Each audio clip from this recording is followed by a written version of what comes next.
Nos encontramos en la Reserva Natural Pantanal Paraguayo, estación Los Tres Gigantes. Y en este momento me encuentro con la señorita Analía Matoso.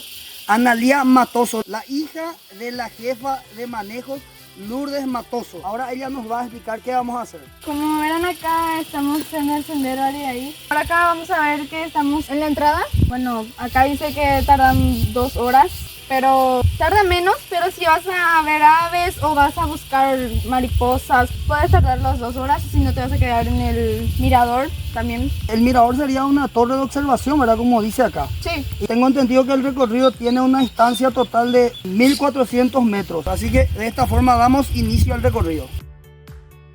Acabamos de iniciar el recorrido acá en el sendero y en nuestros primeros pasos ya vimos una especie de ave llamada yacamará. Y esa especie de ave solamente se puede observar acá en el Pantanal Paraguayo.